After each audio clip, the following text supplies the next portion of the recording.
Salut à toi, ici Axel. Je suis très heureux de te retrouver dans ce nouvel épisode de notre série des Golden Hours. Une série faite pour t'inspirer, faite pour te booster, une série qui a été faite pour t'aider à libérer ton plein potentiel. Alors aujourd'hui, j'aimerais te donner ce chiffre 1740. Qu'est-ce donc que ce chiffre? Alors non, 1740, c'est pas une année. C'est pas une année où il y a eu quelque chose de particulier, en tous les cas qui m'ait frappé. En 1740, non, pas que je me souvienne. Non, 1740, c'est un nombre de jours. 1740, ça fait beaucoup de jours. Ça fait 4 ans, 9 mois et 9 jours. Et il y a 1740 jours, il s'est passé quelque chose dans ma vie que j'aimerais te parler. Parce que là encore, il y a un bel enseignement que j'aimerais te partager et c'est vraiment du vécu. Il y a 1740 jours, nous étions en septembre 2017. Et en septembre 2017, j'étais très précisément à Bangalore. Bangalore, c'est une grande ville qui est dans le sud de l'Inde. Et j'étais avec d'autres camarades de promo qui sont devenus des amis d'ailleurs, puisque c'était le moment où j'étais en train de faire mon executive MBA, donc un master en gestion des entreprises.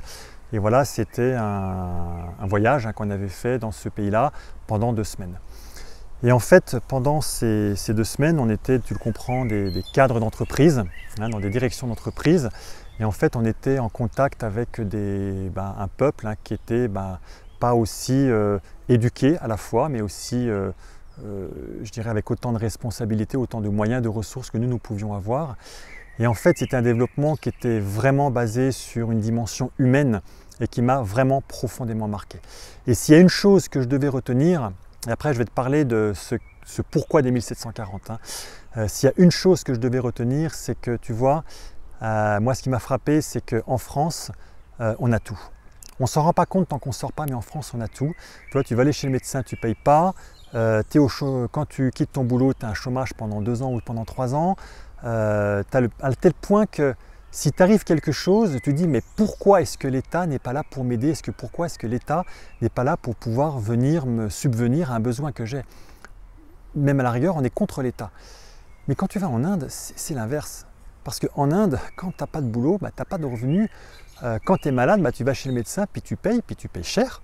Tu payes très très cher. Donc du coup, tu ne te fais pas soigner. Et pareil, pour aller à l'école, c'est pas forcément gratuit, ça coûte cher. Et donc du coup, dès qu'il y a un besoin, dès qu'il y a un changement, mais pour eux, c'est une formidable opportunité. Changement égale super, je vais peut-être pouvoir faire quelque chose de nouveau dans ma vie qui sera mieux. Tu regardes en France, chômage égale perte, changement égale mais qu'est-ce que je vais devenir? Ça sera moins qu'avant. Et ça, ce changement de paradigme a pour moi été une véritable révélation. Alors à ce moment-là, et d'ailleurs comme plusieurs de mes autres amis, on a commencé à tenir un journal. Et oui, nous sommes des cadres et pourtant on a pris cette décision de tenir un journal de bord. Et c'est à ce moment-là que j'ai ouvert la première feuille. Et je me souviens, j'ai écrit cette date, le 16 septembre 2017. Et c'est là que j'ai commencé à écrire. Alors qu'est-ce que j'écris? J'écris mes pensées, mes réflexions, des remarques que j'ai eues, des expériences que j'ai pu vivre, des citations qui me marquent. Et donc depuis ce jour-là, tous les jours, j'écris quelque chose dans mon journal. Alors pourquoi je te dis ça? Parce que je pense qu'on devrait tous avoir un journal et je vais te donner 2 raisons à cela. La première raison, alors il y a un des sages, je ne sais pas qui c'est qui a dit ça, mais à la rigueur on s'en fout, qui dit que tant que les choses restent dans sa tête, elles n'existent pas. Tout a besoin de se matérialiser. Dit autrement, quand tu penses à quelque chose, quand tu as une réflexion, à la rigueur tu le partages, mais si tu ne l'écris pas, ça reste dans ta tête et ce n'est pas matérialisé. Tu vois, tu as le Mahatma Gandhi qui a dit cette chose qui est extraordinaire. Fais attention à tes pensées parce que tes pensées deviennent des mots. Surveille tes mots parce que tes mots deviennent des actions. Attention aux actions que tu entreprends parce que dans le temps, avec la répétition, les actions deviennent des habitudes.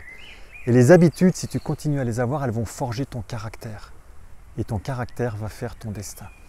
C'est une autre manière de te parler de ce que moi j'appelle la boucle autoréalisatrice, de cette boucle autopilote, zone de confort dans laquelle on vit en toute facilité, sans aucune difficulté, mais par contre on ne maîtrise absolument rien parce que c'est le programme qu'on nous a rentré pendant les 7 premières années de ma vie, de notre vie grosso modo, puis un petit peu après.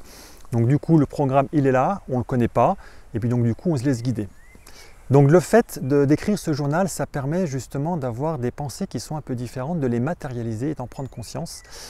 Et puis le deuxième point que je veux partager avec toi, c'est hyper important, c'est le fait de l'écrire, mais de l'écrire à la main.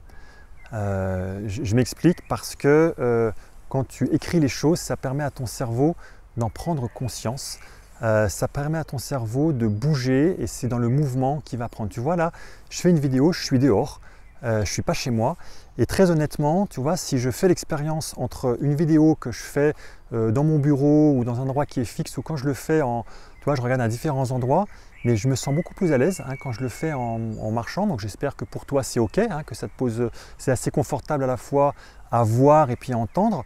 Mais en fait, il y a vraiment ce mouvement du cerveau quand tu bouges, ça permet de faire avancer les choses. Tu le sais très bien, quand tu es bloqué dans une idée, tu es en train de bosser, lève-toi, va marcher 2 minutes et je te garantis qu'en 2 minutes, tu peux résoudre énormément de problèmes, voire tu as une perception différente des choses, voire tu as des nouvelles idées qui arrivent parce que tu fais fonctionner, je ne vais pas rentrer dans le détail, mais c'est ton cervelet qui est derrière, qui va se mettre en mouvement et qui est une partie de ton cerveau qui a besoin de fonctionner aussi pour que le cerveau en complet puisse travailler. Donc voilà ce que je voulais partager avec toi.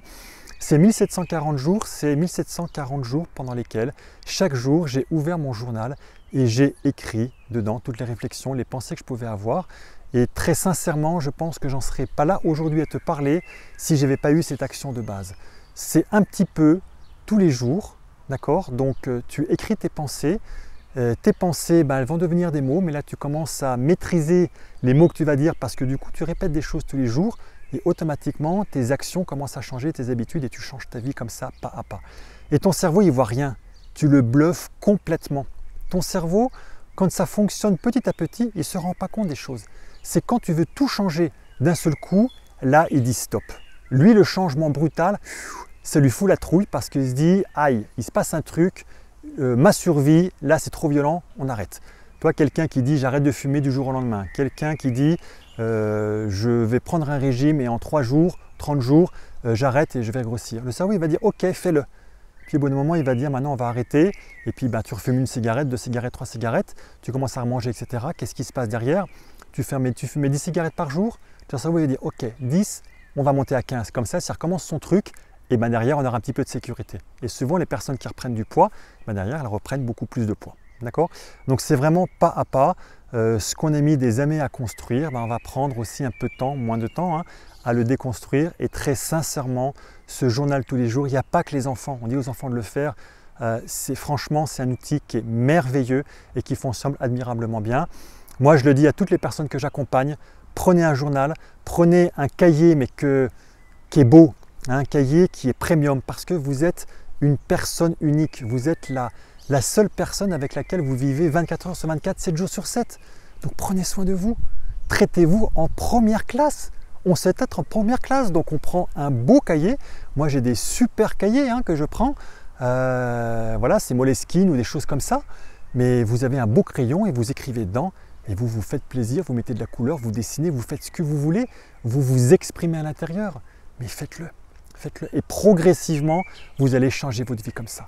Donc oui, quand je vous l'ai dit au début, ce chiffre miraculeux pour moi, 1740 aujourd'hui, mais il va grandir à ce chiffre au quotidien, chaque jour de jour en jour, mais 1740, comme je te le dis, ça peut vraiment t'aider à libérer ton plein potentiel, à t'inspirer et franchement à te booster dans ta vie. Voilà, je pense que ça peut t'aider à devenir le leader que le monde attend parce qu'on a tous besoin d'exprimer notre unicité et puis surtout de la manifester, briller parce que les gens ont besoin de nous. Les gens ont besoin de nous parce que nous sommes des êtres sociaux et que nous avons tous besoin les uns des autres. Voilà, je te dis à bientôt, je te dis à demain dans un nouvel épisode de cette série des Golden Hours. Ciao!